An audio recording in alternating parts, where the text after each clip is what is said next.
Bonjour à tous, bonjour à toutes. Émission du Cercle du Renouvellement Spirituel. Aujourd'hui, nous sommes quatre avec Didier du Brésil, Eberhard Wittich du Gard, Mais non, du Tarn. du Tarn, bon, c'est pas très, très loin, et puis Christian Lauru, près de Lyon, Ah, de Lyon. et puis moi-même. Donc D'où? aujourd'hui, nous, faisons un point-virgule dans notre étude de l'existant spirituel, puisque nous allons initier un peu, tenter de faire une synthèse personnelle, donc chacun de nous à tour de rôle, de l'état des lieux des spiritualités et des religions euh, ou pseudo-spiritualité moderne ou spiritualité moderne que nous avons étudiées tout au long de cette année. Et donc, voir un peu quelle synthèse, quelles conclusions on tire à titre personnel, l'un après l'autre. Le premier à se livrer à cet exercice, c'est Christian aujourd'hui, auquel je cède la parole. Alors, faire une synthèse ou un bilan, j'hésite entre les deux termes, de l'activité cercle du renouvellement spirituel sur le thème l'analyse de l'existant spirituel, puisque nous avons un plan de travail avec plusieurs chapitres. Et là, il s'agit de faire la synthèse sur ce que nous avons fait concernant le chapitre étude de l'existant spirituel actuel. Quelques petits chiffres comme ça pour situer cet état des lieux. De quoi il se compose? Il se compose d'un peu plus d'un an de travail, 44 séances, donc 44 vidéos. Et beaucoup de choses ont été vues, beaucoup de choses ont été étudiées.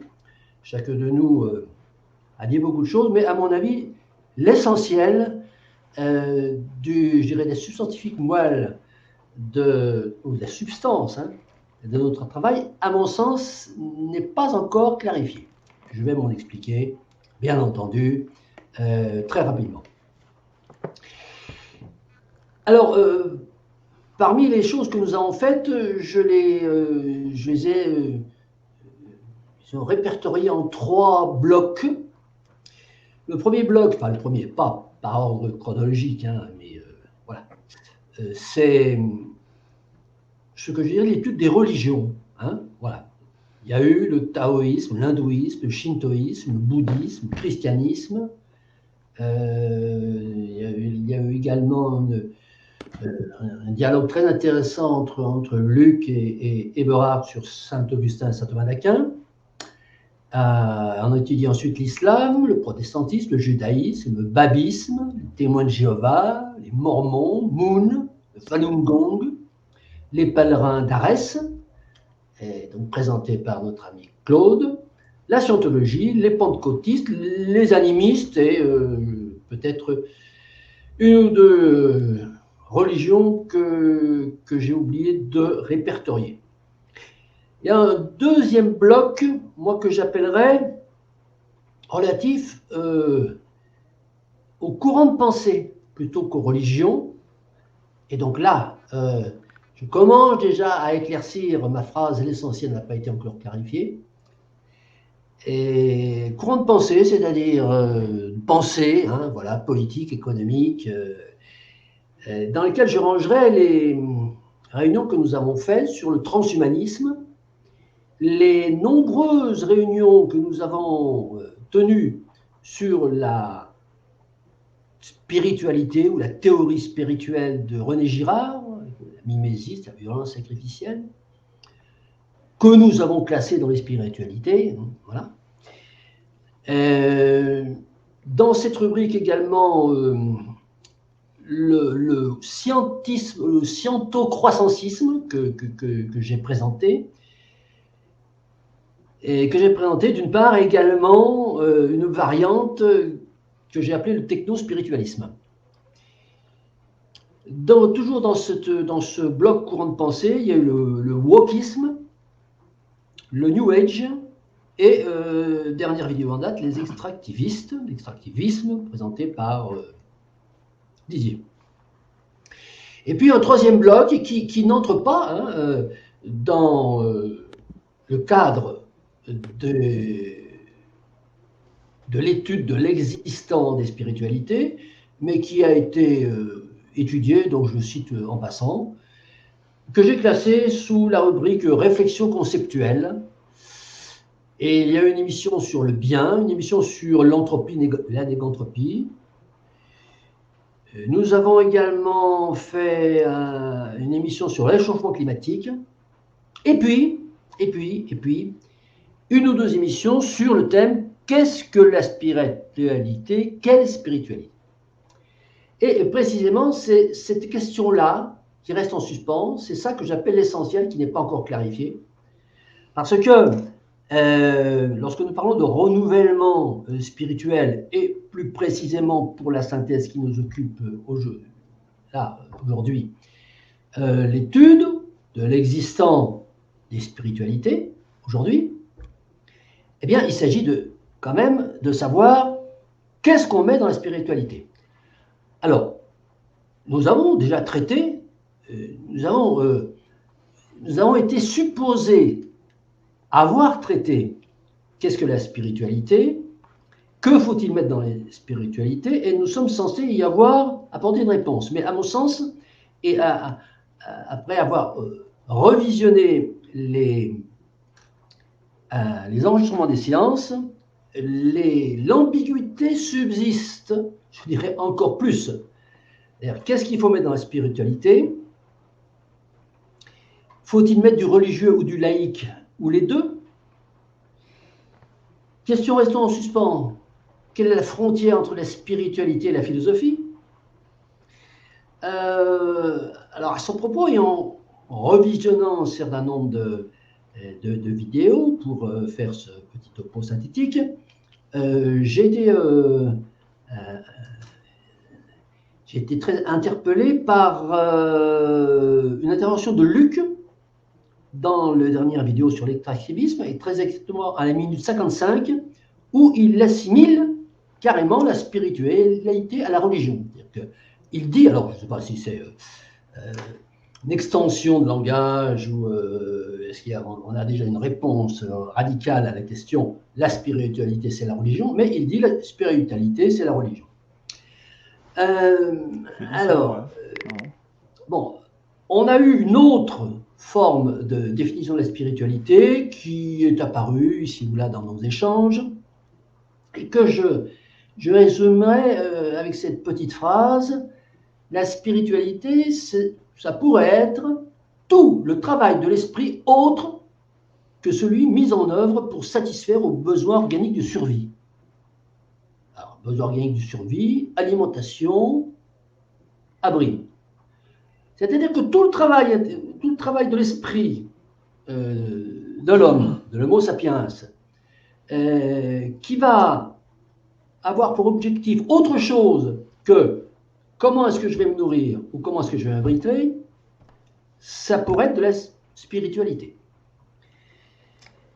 Et pourquoi est-ce que je reviens là-dessus? Ça veut dire que si on prend cette définition, on est bien loin d'avoir fait le tour de l'existant.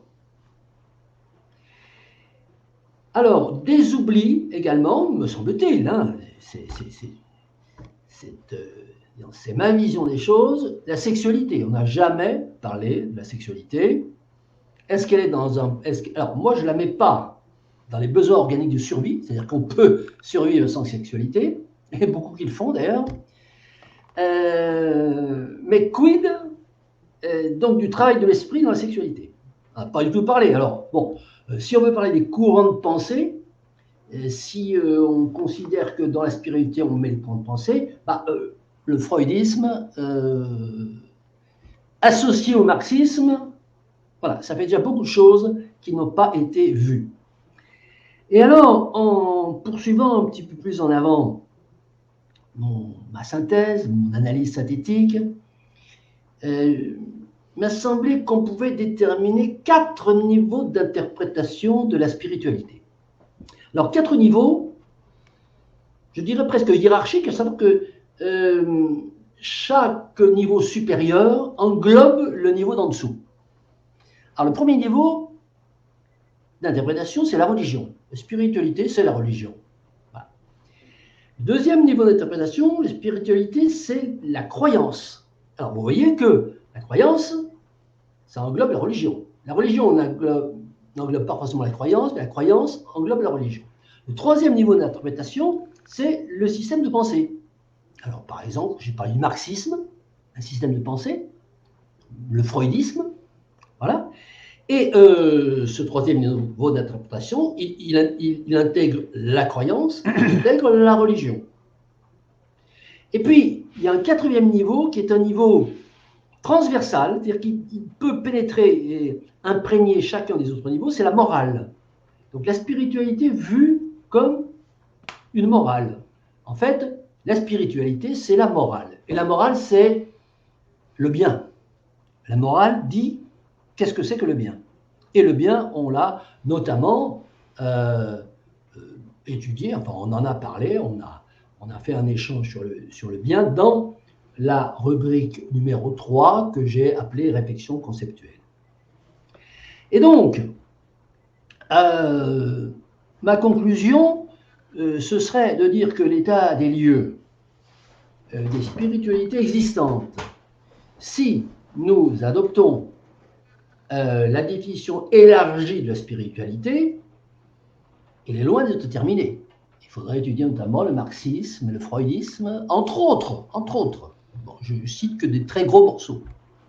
Mais à ce propos, je voudrais vous citer le livre très intéressant de René Passet, qui s'appelle « Les grandes représentations du monde et de l'économie à travers l'histoire », sous-titré « De l'univers magique au tourbillon créateur », au lien qui libère, édité en 2010, 958 pages. Livre qui est un petit peu ma Bible, que je considère comme étant le meilleur état des lieux des grandes pensées. Alors, pensée économique. Il y a l'étiquette économique parce que René Passet est un économiste, mais c'est avant tout, à mon avis, un historien des grandes pensées qui ont impacté les transformations sociétales depuis le néolithique. Et donc, je vous cite ce livre, d'une part parce que je vous recommande, si vous n'avez pas lu, de le lire et de le relire, de l'avoir, disons, dans sa bibliothèque, un petit peu comme on a le dictionnaire, parce qu'il pourrait servir finalement de table de matière, de sommaire à l'étude, disons, inscrire encore des émissions supplémentaires dans le cadre de l'acceptation de la définition élargie de la spiritualité que nous aurions encore à traiter. Voilà. Ça, c'est pour René Passet. Alors, René Passet, en passant, il a fait ensuite alors, tu peux rappeler le titre, s'il te plaît ? Les grandes représentations du monde et de l'économie à travers l'histoire, de l'univers magique au tourbillon créateur. Voilà. C'est un boulot universitaire, académique, hein, il compile ça. Ensuite, il a écrit des bouquins personnels, il donne son avis sur le développement durable, ça c'est beaucoup moins intéressant. Excuse-moi, Christian, écris-le une étiquette quelque part. Oui, alors attends, je vais mettre tout dans le. Je vais le présenter. Voilà, je vais le mettre dans le. Je vais le mettre déjà dans le chat. Qu'est-ce que c'est le chat? Parce que Placet, ça peut s'écrire d'une manière ou d'une autre. Oui, PA. Voilà. Vous le voyez là? C'est bon? Non, pas encore. Non. Attends, mais je vais le mettre, mais j'ai pas validé, ça y est. Je l'ai trouvé. Hein. Ah, Passet, d'accord. Ah ouais, très bien. Bon, donc, tout ça pour en arriver Une page. à dire deux choses avant. deux préconisations. Après avoir fait un diagnostic, je fais des préconisations. Disons, cette étude clinique de notre petit groupe. Préconisation, c'est d'ajouter à l'étude de l'existant plein de choses à partir du moment où on valide la définition que j'ai suggérée de la spiritualité. Ou alors, il faut qu'on dise, non, on étudie que les religions, et là on étudie que les religions. Voilà. Et puis, la deuxième préconisation, je l'ai déjà un petit peu formulée, mais là je la reformule de façon un peu plus précise, c'est ajouter une rubrique dans les choses que nous avons à faire. Alors, elle y est déjà un petit peu, mais pas libellée sous cette forme, qui serait d'étudier l'incidence de chaque niveau que j'ai indiqué, le premier, le deuxième, le troisième, le quatrième niveau, l'incidence de chaque niveau sur les transformations de l'organisation sociétale. C'est-à-dire à quel moment, dans l'histoire, on a vu qu'une religion allait modifier l'organisation sociétale. À quel moment dans l'histoire, on a vu qu'il y a une croyance qui a modifié les transformations, qui a provoqué une transformation de l'organisation sociétale. À quel moment on a constaté qu'il y avait un système de pensée qui a procédé à une transformation, un bouleversement de l'organisation sociétale. Voilà, grosso modo, ce que j'avais à dire sur un regard un peu élargi sur notre travail. Merci. Élargi et surplombant, voilà, sans aucune ambition ni vantardise. Voilà. Merci. Si tu as terminé, c'est bon? Oui. Christian, de ce bilan, effectivement très intéressant, hein, et avec toutes les ouvertures qu'elle donne. Bon, là, je le présente, hein, donc René Passet, les grandes représentations du monde et de l'économie à travers l'histoire de l'univers magique au tourbillon créateur. Donc, acte sud. Qui souhaite réagir en premier par rapport à la présentation que vient de faire Christian? Ça ne se bouscule pas. Didier, peut-être? Je vois que tu as ton micro ouvert. Sinon, je peux commencer. Ah oui, non, c'est parce que j'ai oublié de le fermer, oui. Ah bon? Ouais. Mais oui, c'est vrai, Mais je peux commencer si vous voulez. Pas... Ouais, vas-y, si vous manquez d'inspiration. Tant que je réfléchis, c'est des engrenages qui tombent doucement. Donc. Alors, non, vraiment, c'était bien parce que moi, je ne sais pas encore comment je vais aborder ce bilan et cette synthèse. Et donc, tu as dégrossi un peu le terrain. Donc j'ai essuyé les plâtres. Voilà, tu as essuyé les plâtres et c'est très bien. Effectivement, 44 vidéos en un an, effectivement, on a quand même bien travaillé. Ah oui. Et vraiment, bon, je ne vais pas faire ma synthèse, hein, mais voilà, c'est bien que tu aies cité ces deux chiffres parce que c'est vraiment intéressant. Alors, tu découpes en 3 blocs, sachant que sur le programme, c'est plutôt découpé de façon.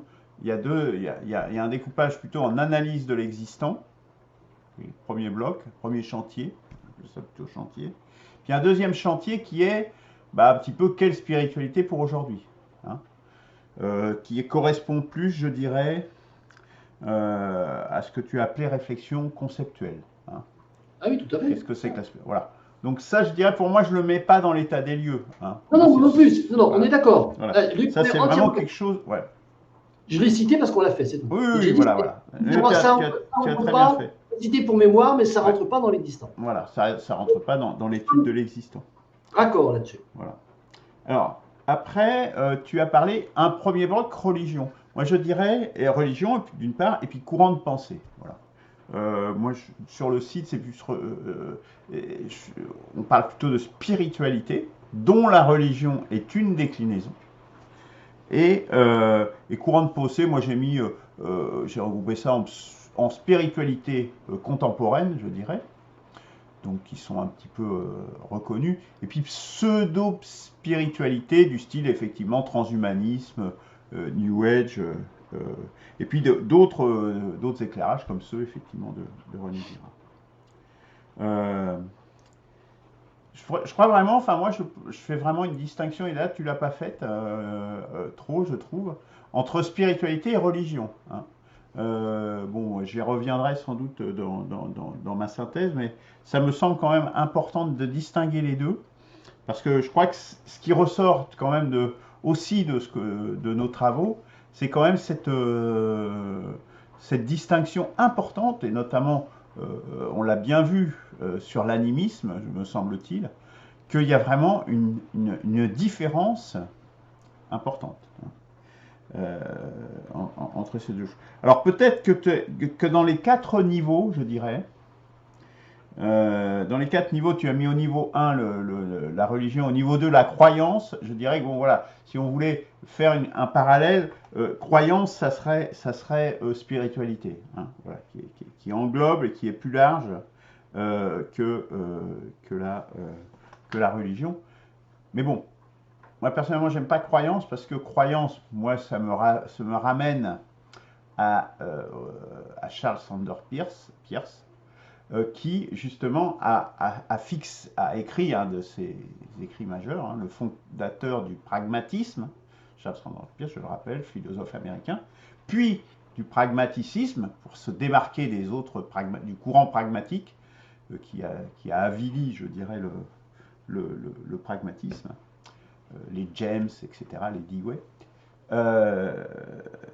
Les croyances, il a écrit un article qui s'appelle « Comment nous fixons nos croyances ». Mais comment nous fixons nos croyances au sens général, y compris les croyances scientifiques. Hein. Et donc, la croyance ne se limite pas, je dirais, au domaine mythologique, hein, pour l'appeler, pour être plus clair, ou métaphysique. Voilà. Les croyances concernent la physique et la métaphysique, hein, si on veut faire ce découpage. Donc pour ça, croyance, j'emploie ça avec parcimonie.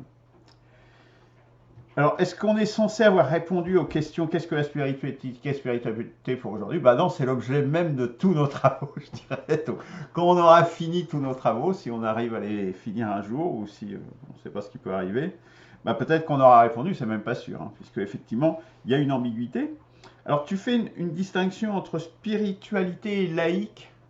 Oui, je dirais par définition, oui. Il y a ce qui relève du spirituel, du religieux et du laïque. Voilà, ça s'oppose. Hein. Enfin, c'est deux. C'est une dualité, je dirais. Donc là, pour le coup, je ne comprends pas trop l'interrogation, l'ambiguïté même. Mais ça, tu pourras tu pourras peut-être préciser. Et puis l'opposition, quid de la spiritualité par rapport à la philosophie? Par contre, là, je pense qu'il y a vraiment une distinction très importante à faire, hein, puisque la spiritualité, on n'arrive pas, en définitive, à déterminer à partir de quand elle naît. Elle naît très loin. Bon, René Girard nous en parle et nous dit que ça remonte très loin, hein, si on s'analyse. Bon, outre le débat qu'on a pu avoir sur le néolithique, mais en tout cas, ça remonte vraiment à la nuit des temps, à des temps très lointains dans les deux cas, même si c'est au néolithique.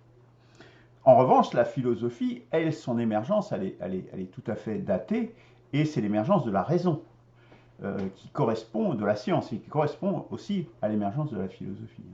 Et donc là, par contre, là, on a vraiment une distinction, je dirais, que pour moi est tout à fait claire, historiquement. Alors, il paraît que dans l'extractivisme, j'ai dit que la spiritualité, c'est la religion. Bon, alors, si j'ai dit cette bêtise-là, je la retire. Je rétracte. Je me rétracte, mais trop tard, comme dirait l'autre, j'ai déjà éjaculé. Hein. Et donc, le retrait intervient souvent trop tard. D'ailleurs, je fais une parenthèse. Hein. J'ai découvert en lisant Édouard Guibon, là, que éjaculation, donc là, on a le sens que l'on connaît tous, mais il y a aussi un autre sens qui est en fait d'éjaculation, c'est de faire des éjaculations, c'est faire des prières qui viennent du fond du cœur. Hein, donc, qui est tout à fait en rapport avec l'objet de notre cercle. Bon, je ferme la parenthèse. Effectivement, on n'a pas du tout évoqué la sexualité. Je ne sais pas si c'est au programme du cercle d'ailleurs, mais je pense qu'effectivement, il faut absolument l'inclure. Ça me semble tout à fait essentiel, effectivement. Il me semble que dans le programme, ça doit y être, mais on vérifiera.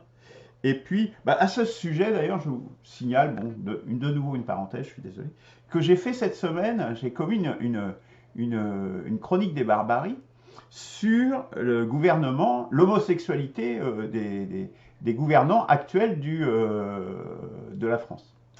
Et ça a suscité des réactions tout à fait intéressantes, puisque là, je me suis aperçu en définitive, bon, c'est pas complètement innocent, mais ça a suscité des réactions très courroucées, etc. Et voire des tentatives de censure. Et je pense que c'est tout à fait intéressant dans notre étude, malgré tout, parce qu'on touche à un tabou. Et je pense que Eberhard pourra peut-être nous en parler, mais justement, la transgression des tabous qui existent dans une société pour tracer la voie d'une société future est tout à fait important. Ça fait partie des mythes d'Héloïse, de Tristan et Isolde, mais je laisse Eberhard développer ça, et je pense que c'est tout à fait intéressant d'avoir touché. Enfin, je pensais pas, enfin, ça me fait prendre conscience que là, je touchais un tabou, qu'on n'avait plus le droit de toucher à ça. Et ça, c'est très intéressant, je pense. C'est typiquement peut-être un levier intéressant à considérer dans nos travaux. Hein. C'est vraiment important, parce que, me semble-t-il. Voilà, et puis sur les préconisations, revoir le... Ah oui, alors, si, élargir... il me semble quand même que l'élargissement du programme que tu proposes, Christian, là, c'est l'étude de tout, en tout temps, en tout lieu. Là, je pense que là, c'est un peu trop ambitieux, quand même. Il faut quand même qu'on reste sur notre objet, là, parce que là, ça me semble, ce que tu proposes d'étudier le marxisme, etc., enfin, là, c'est juste impossible, quoi. Enfin, c'est... Et puis, je suis pas sûr que ça va beaucoup nous alimenter, en plus. Donc là, je pense qu'il faut qu'on en rediscute, peut-être entre nous, pour voir effectivement comment... on en a déjà parlé la semaine dernière. Mais voilà. Et puis, ajoute d'une rubrique incidence de chaque niveau sur l'organisation sociale. Bah oui, pourquoi pas, bien sûr. Voilà, messieurs, un peu les réflexions que m'inspire le bilan et la synthèse que vient de nous faire Christian. Eberhard, je vois que tu as enlevé ton...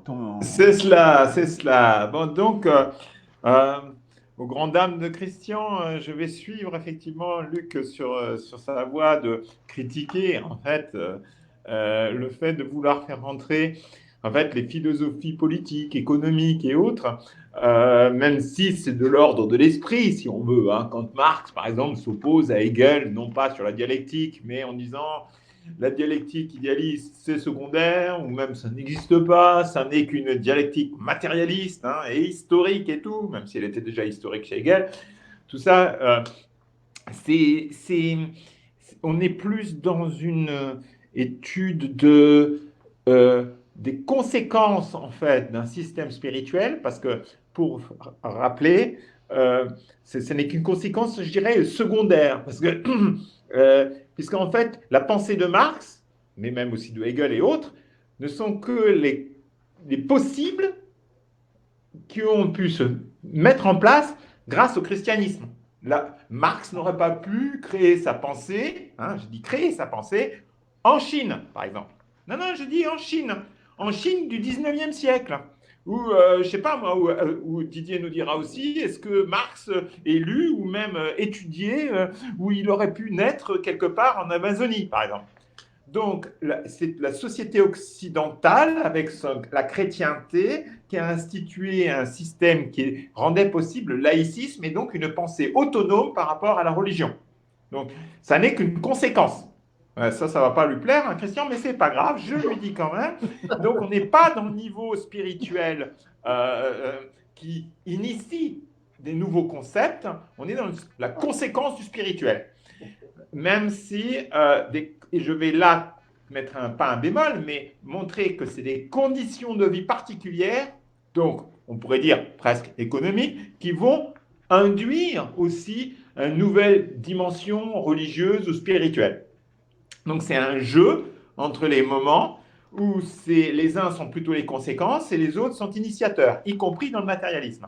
D'accord ? Voilà, c'est pour juste bien replacer les choses à leur niveau. Là, c'est pour maintenant, pour en venir à la sexualité. Oui, c'est intéressant, mais je ne pense pas qu'il faut utiliser en quelque sorte le mot sexualité en tant que telle. Ce n'est pas la sexualité en tant que telle, parce que celle-là, elle est animale, elle est tout ce que vous voulez, elle est de tous ordres possibles. C'est l'enjeu d'un code éthique. Ça, c'est Kluskar, justement, qui a bien travaillé ce sujet-là. Il appelait ça, dans sa thèse d'État, l'être, le code. Et en plus particulier, dans le traité de l'amour fou, où il montre qu'une nouvelle société s'est constituée, la féodalité chrétienne s'est constituée à un moment donné où on quittait le système tribal pour passer à un système donc, tribal qui était polygamique, endogamique, polygamique, donc plusieurs femmes, endogamique à l'intérieur de la tribu ou dans les tribus voisines, tandis que le système chrétien, c'est la monogamie exogamique, donc on ne se marie plus à l'intérieur d'un système de parenté. Voilà. Donc ça, effectivement, c'est un enjeu, et dans toutes les religions, puisque c'est les hommes, avec leur paternalisme, donc dans les sociétés, donc les sociétés patriarcales, qui existaient même bien avant les Juifs, qui existaient déjà dès qu'on est dans le néolithique et dans l'agriculture, où d'un seul coup l'homme se rend compte, l'homme masculin se rend compte que sa semence joue un rôle aussi, parce que c'est à travers la sélection des animaux, dans l'élevage, que l'homme, en conséquence, s'est rendu compte que lui aussi, il avait un rôle à jouer, et c'est pour ça qu'il a commencé à contrôler la sexualité des femmes. Voilà. Donc, tout ça, c'est ça, et maintenant, on est dans une société, en fait, post-morale, post-ce que vous voulez. Dans ces cas-là, tous les goûts sont dans la nature, et donc, surtout le LGBTQ trans, et si on n'est pas trans, là, ça devient, en fait, un nouveau mode de spiritualité. Ça aussi, considéré comme un nouveau mode de spiritualité, mais qui n'est plus attaché à la nature humaine, qui se rend compte que spécialement, il faut quand même un pôle masculin et féminin pour la reproduction naturelle, tandis que là, on devient dans la reproduction artificielle. Voilà, et ça, c'est une des conséquences de cette société industrielle. Voilà, pour dire les quelques remarques que je fais autour de cela. Et sur la notion de tabou que j'ai évoquée. Oui, mais le tabou découle des règles religieuses qui en sont sorties. Par exemple, il y avait les tabous déjà dans les peuples premiers, tabou et totem, ça, bon, Claude Lévi-Strauss en a parlé pas mal, c'est pas faux, c'est juste aussi, si ce n'est que, bon, René Girard l'interprétait différemment, et ensuite, les tabous, le tabou aujourd'hui, c'est de dire ce que je viens de dire par rapport à l'hétérosexualité, quoi, comme quoi c'est une sexualité naturelle, donc aujourd'hui, c'est devenu tabou de dire des choses pareilles. Donc les tabous, c'est une conséquence de nouvelles normes, de nouvelles règles, si on ne suit pas et si on ne se positionne pas wokiste, et d'un seul coup, on rentre dans le tabou, on n'est plus totem. Voilà, donc je ne sais pas si j'ai répondu à ta question. Oui, mais également dans l'articulation que justement la transgression des tabous au travers des mythes, et c'est notamment Kluskar qui en parle, cette transgression permet d'impulser justement, enfin d'accompagner l'émergence d'une nouvelle spiritualité, d'un nouveau stade social également. Tout à fait.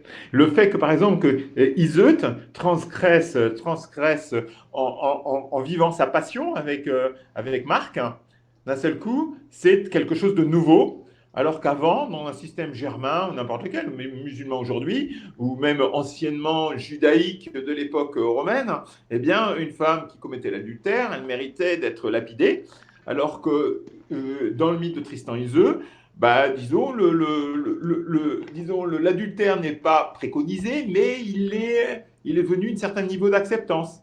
Et c'est la même chose en ce qui concerne, par exemple, dans la continuité, ce que dit Clouscard, dans le mythe de Julie ou la Nouvelle Héloïse. Là, c'est un roman donc, du XVIIIe siècle de Jean-Jacques Rousseau, où effectivement l'adultère est permis, mais non pas préconisé. Tandis qu'aujourd'hui, dans une société donc, du sexe glorifié, eh bien, le tabou est nécessaire pour pouvoir se prouver qu'on fait partie de cette nouvelle société. Voilà. Oui, donc c'est un nouveau tabou, un tabou de, de la non-homosexualité, de l'affirmation de l'hétérosexualité. Et pour Héloïse, je pense que c'est plus la nouvelle Héloïse, donc, qui s'appelait, bon, déjà j'ai déjà oublié son prénom. Julie. Julie, voilà. C'est la transgression d'une noble qui se mettrait en couple avec un non noble. Hein, c'était ça. C'est ça. Voilà. Mais finalement, elle ne le fait pas. Je suis pas encore allé au bout du roman parce que j'ai plein de choses à dire. Mais... Bon, je suis désolé de t'avoir dévoilé la suite. Bon. C'est bon, tu as terminé, Oui. Okay. Didier.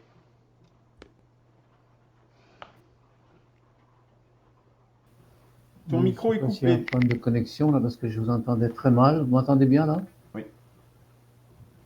Oui. Ok. Bon ben, je sais pas trop quoi dire parce que moi je me sens pas du tout sur le même plan que vous trois. Je suis d'accord avec Christian quand il dit que le sujet de la spiritualité n'a pas été traité complètement, mais pas pour les mêmes raisons. Je vois pas l'intérêt de mettre comment dirais-je, des systèmes de pensée politique dans la spiritualité. Ça me paraît pas pertinent. Moi, si je dis que la spiritualité n'a pas été traitée, définie correctement, c'est tout à fait une autre vision des choses. C'est qu'en fait, il y a eu deux vidéos. Hein. Moi, je n'étais pas encore arrivé à cette époque-là, donc je peux pas faire de commentaires. Mais il y a eu le survol historique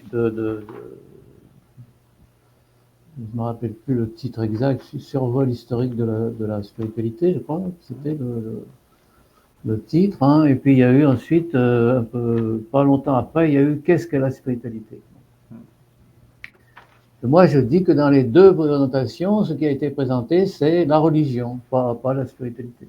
C'est la religion qui a été présentée, ce qui a fait dire d'ailleurs à Christian, de manière tout à fait cohérente, il a dit synonyme de la spiritualité, c'est la religion, voilà.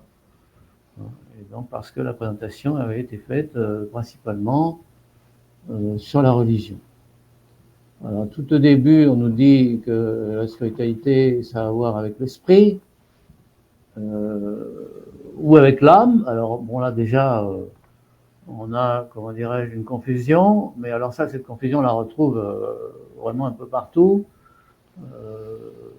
Je l'ai retrouvée dans plusieurs articles sur l'animisme, dans cette construction anthropologique où on voit cette expression double, hein, esprit ou âme, hein, que les gens savent pas vraiment dire qu'est-ce que c'est la différence. Hein.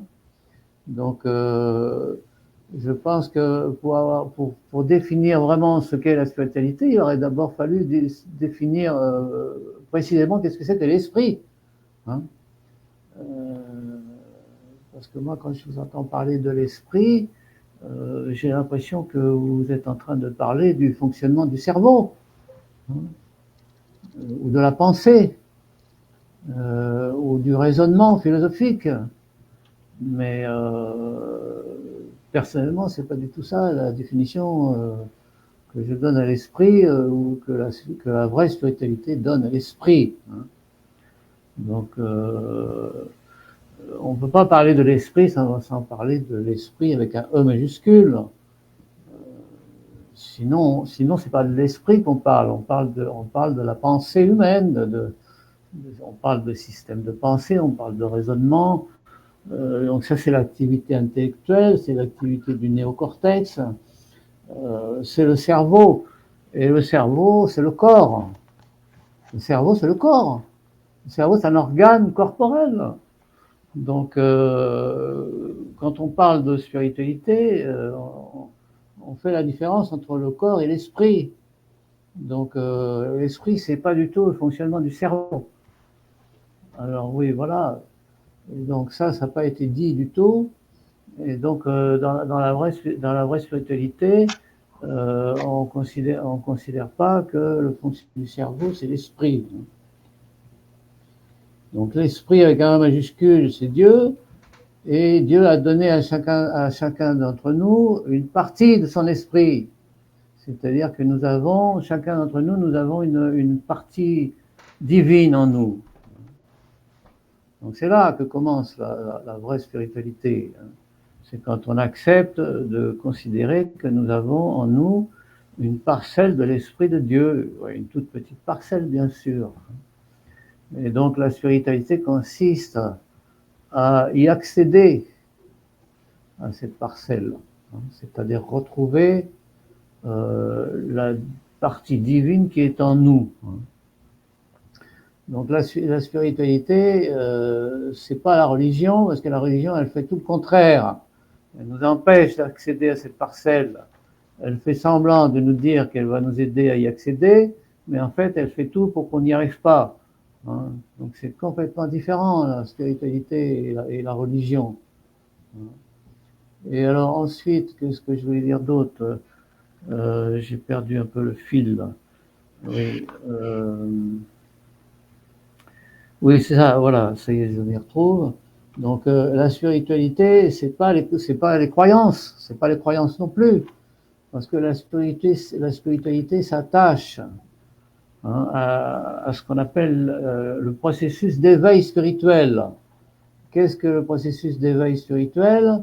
C'est le processus qui consiste à se débarrasser justement de toutes les erreurs que nous portons sur nos épaules, des erreurs et des mensonges et des manipulations qui nous ont été infligés depuis notre enfance, n'est-ce pas?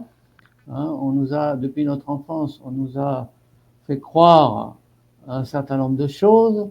Les croyances, d'ailleurs, on peut dire que tout le monde en a des croyances, même les gens qui font de la philosophie et même les gens qui font des raisonnements intellectuels et rationnels, ils ont des croyances aussi.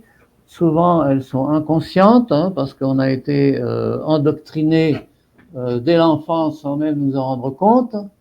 Et donc, la spiritualité, la vraie spiritualité, consiste à se débarrasser de tout ce conditionnement mental que nous avons sur nous.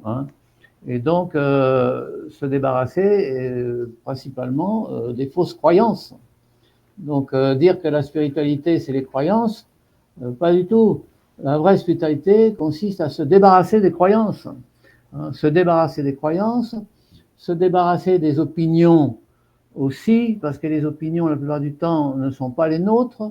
Nos opinions ne sont pas les nôtres, ce sont les opinions que nous avons adoptées d'autres personnes qui étaient plus compétentes que nous pour parler du sujet, et donc nous avons adopté ces opinions-là et nous les avons fait nôtres.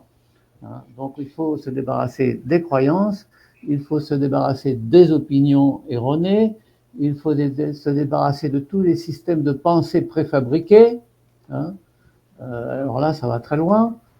C'est-à-dire, il faut également se débarrasser de tout ce qui est virtuel, c'est-à-dire tout ce qui est rêve, tout ce qui est imagination, tout ce qui est fiction.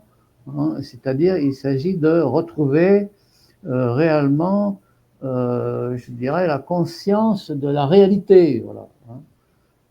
Donc c'est ça la vraie spiritualité.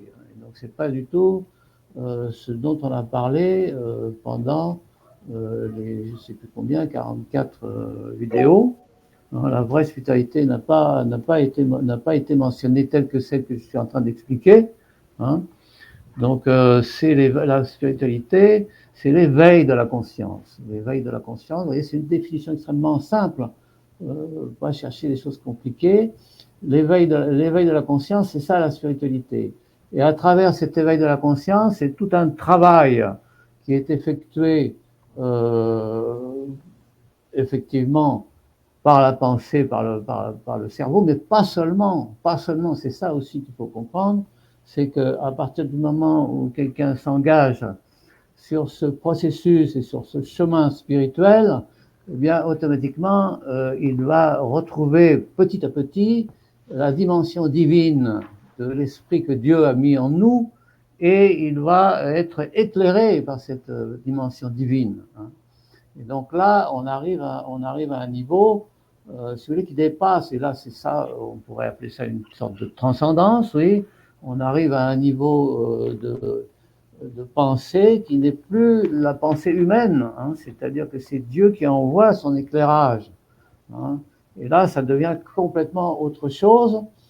Et alors évidemment, les gens qui sont uniquement dans le pensée rationnelle et philosophique, ils y croient pas parce qu'ils croient pas en Dieu, donc ils peuvent pas croire à ça. Hein, mais il se trouve que il y a énormément de gens, et aujourd'hui je vais vous dire une chose, la majorité des gens qui sont sur la Terre, il y a plus de 7 milliards de gens qui sont croyants, hein, donc c'est pas pour rien. Hein, nous sommes majoritaires, les croyants, ceux qui ont une religion. Moi personnellement, j'ai pas de religion, ma religion c'est la spiritualité. Hein, mais bon, je suis considéré comme croyant, même si je ne participe pas à aucune religion. Hein. Donc la spiritualité, c'est le niveau le plus élevé de la psychologie humaine. Hein. Donc il y a une première étape, effectivement, sur ce chemin où on n'a pas beaucoup besoin de parler de Dieu, hein, parce que c'est une étape de réflexion pour se libérer de toutes les erreurs qui sont en nous. Hein. C'est-à-dire que ça donne lieu à énormément de méditation. Hein. Et donc petit à petit, on s'éclaire. Hein. Et on commence à comprendre toute la manipulation qu'il y a dans le monde, toutes les erreurs, hein, et on va se débarrasser. En fait, la spiritualité, une fois que la conscience est éveillée, on se débarrasse de la religion. Hein. On comprend que la religion, c'est pas que c'est une manipulation. Hein. On se débarrasse de toutes les manipulations mentales qu'on a absorbées depuis l'enfance. Hein. C'est comme ça que ça fonctionne. Mais alors, ce que je voulais revenir, c'est sur que lorsque, au bout d'un certain temps, on est obligé de reconnaître la parcelle divine qui est en nous, eh bien, à partir de ce moment-là, il se produit ce qu'on appelle une communication avec le divin. Et alors ça, on n'en a absolument pas parlé, c'était passé complètement sous silence, hein. La communication avec le divin, comment ça fonctionne, hein, eh bien ça, on n'en a absolument pas parlé. Et ça fait pas partie d'une croyance, ça fait partie d'une expérience. Hein.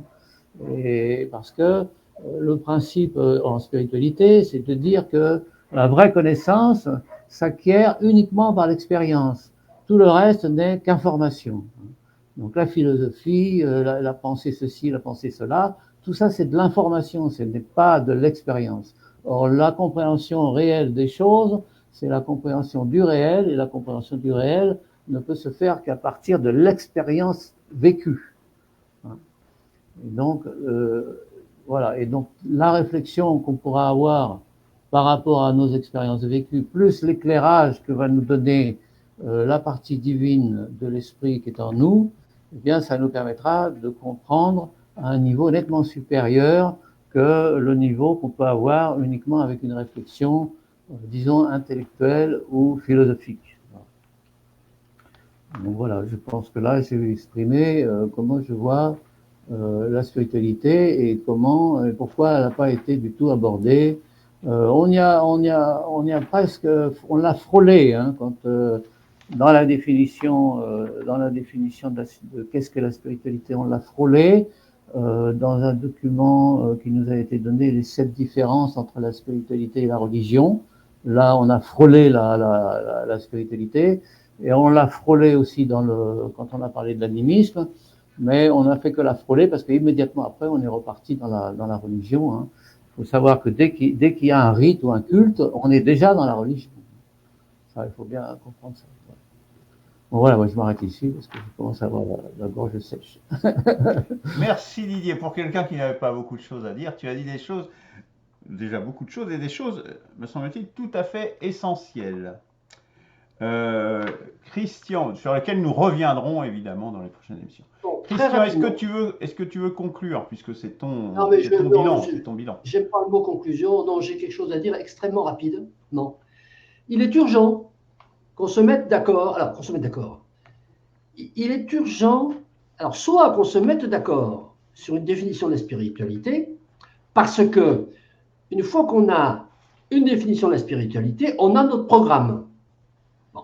Par exemple, j'ai entendu ça, il ne faut pas le mettre dans la spiritualité, ce n'est pas de la spiritualité. Bon, ensuite, chacun a sa définition de la spiritualité, ce qui est très bien. Voilà. Mais ce groupe s'appelle Cercle de renouvellement spirituel. Il faut qu'il y ait en haut là, du site une définition de la spiritualité. Sinon, il faut appeler ce groupe Cercle de réflexion sur la notion de spiritualité. Et à ce moment-là, chacun va donner. Didier nous a exposé l'aveu de sa spiritualité. Alors, Didier, mais toute l'amitié que j'ai pour toi, ne dis pas la spiritualité, c'est ça, dis ma vision de la spiritualité, c'est ça. Et on n'a pas traité des visions de ta spiritualité. Moi, j'ai une vision de la spiritualité qui est différente, et Édouard aussi, et Luc aussi. Bon, donc il y a un problème. Voilà. Alors, soit on appelle ce groupe Réflexion sur la spiritualité, soit on va parler de tout, et notamment, ce qui me paraît être le plus polémique, le plus intéressant, le plus enrichissant dans les échanges, c'est chacun a sa vision de la spiritualité et chacun la défend. Bon, soit on parle, alors pas forcément d'un consensus, mais d'un prérequis, c'est-à-dire nous allons parler de la spiritualité en tant que telle définition. Par exemple, la définition que j'ai donnée, mais bon, ça peut être une autre. La définition que j'ai donnée, et alors je m'adresse là à Eberhard, la définition que j'ai donnée, eh ben, si on l'accepte, on met Marx dedans. Et on met Freud, hein, et on met Mao Tse-tung, etc. Bon, donc, voilà. Alors maintenant, si on a une autre définition, on ne parlera pas de Marx. Et puis, juste un dernier mot sur la fameuse débat conséquence ou initiateur. Quand tu dis que Marx est un produit du christianisme, qu'il est une conséquence, un genre d'externalité négative ou positive du christianisme, bon, ben voilà un débat formidable. Je pense exactement le contraire. Hein, bon, mais c'est un débat extrêmement intéressant. Et le débat que j'ai proposé, suggéré, revendiqué la dernière fois, qui est-ce qu'une spiritualité est moteur?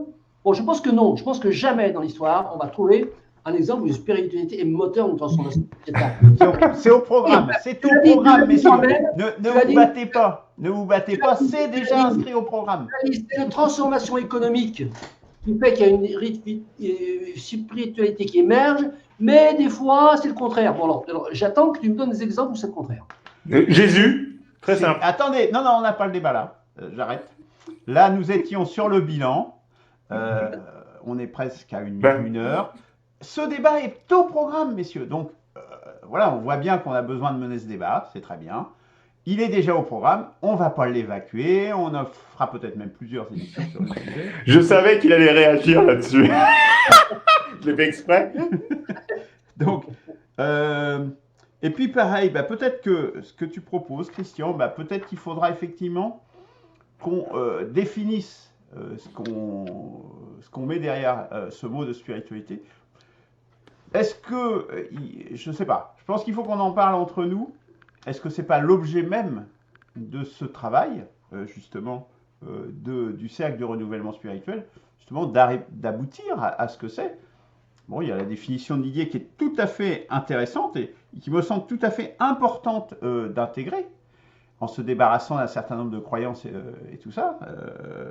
C'est très intéressant ce qu'il dit parce que, enfin bon, on va en redébattre. Mais... J'ai plein de choses à dire sur mais moi aussi, j'ai énormément de choses à dire. Il a dit des choses, disons, c'est une quantité astronomique de choses qu'il a dit. Bon, mais alors, absolument mais pas. C'est extrêmement intéressant parce qu'on touche au cœur, je crois. 5 ou 6 polémiques sur des polémiques très intéressantes qu'il a soulevées. Mais on n'a absolument pas le temps. Oui, et puis en plus, Didier, je pense effectivement que tu as parlé notamment du survol historique de la spiritualité et quid de la spiritualité. Tout ça, ça fait partie du deuxième chantier. Hein. C'est le chantier quelle spiritualité pour aujourd'hui. Le bilan là de nos travaux, c'est surtout quand même sur l'état des lieux, parce que avant de se lancer pour développer, pour aller plus loin, ce bilan, il porte quand même surtout, et cette synthèse, sur ce qu'on a étudié, c'est-à-dire sur ce qui est existant comme spiritualité, comme religion. Oui, en fait, c'est les spiritualités passées. Passées, voilà, c'est ça. Voilà. C'est ça l'objet du bilan. C'est pour ça que, alors c'est très très bien ce que tu as dit parce que ça nous replonge, ça nous remet les pieds sur terre, enfin les pieds sur terre ou pas d'ailleurs, enfin bref, voilà. Vous voyez ce qu'elle voulait dire. Mais c'était pas tout à fait le sujet de l'émission d'aujourd'hui. Mais c'est très bien que tu l'aies dit quand même et surtout que tu l'as très bien exprimé. Mais je voudrais juste dire à Didier, en passant, faudrait pas quand même jeter le bébé avec l'eau du bain. Même à l'intérieur de chacune des religions qui ont existé, quelles qu'elles soient d'ailleurs, il y a des moments mystiques et il y a des moments de contrôle du pouvoir. Donc il ne faudrait pas rejeter les grands moments mystiques, y compris chrétiennes, on pourrait dire musulmanes, hindous, bouddhistes, etc., ou animistes et autres. Mais il faudrait, c'est pour ça, on n'a peut-être pas parlé, moi j'en ai parlé un peu de la mystique, mais de manière trop faible. Quand je parlais de Simone Weil, je parlais de mystique, par exemple. Tu vois, Didier, il ne faut pas seulement jeter le bébé avec l'eau du bain. Maintenant, j'aimerais bien avoir ta réponse. Non, je jette pas le bébé avec l'eau du bain. Et d'ailleurs, ce que je vais dire, c'est que c'est pas ma spiritualité. Ce que j'ai dit, on le retrouve dans l'hindouisme, dans le bouddhisme, dans tout un tas de religions orientales. Parce qu'évidemment, il y a toujours un noyau spirituel dans chacune des grandes religions. Mais ce que je voulais dire, c'est qu'on n'en a pas suffisamment parlé. C'est ça que je veux dire. Et c'est pas ma spiritualité. C'est quelque chose, l'éveil spirituel, ça existe dans l'hindouisme, ça existe dans le bouddhisme, ça existe dans tout un tas de religions et dans le christianisme aussi. Hein, l'éveil spirituel, c'est une constante dans la plupart des religions, sauf que c'est plus ou moins occulté par toute la partie croyance religieuse, oui. Culte, messieurs, je vous arrête. C'est un débat très intéressant qu'on va mener hors antenne, si vous voulez bien, parce que là, on est toujours dans l'enregistrement. On sort, je pense, dans le bilan je me répète, hein, du bilan de l'analyse de l'état des lieux des spiritualités et des religions existantes, qui était l'objet de l'émission d'aujourd'hui. Donc, je vous remercie. Je vais donc arrêter l'enregistrement là, mais vous pouvez continuer le débat hors antenne, bien entendu.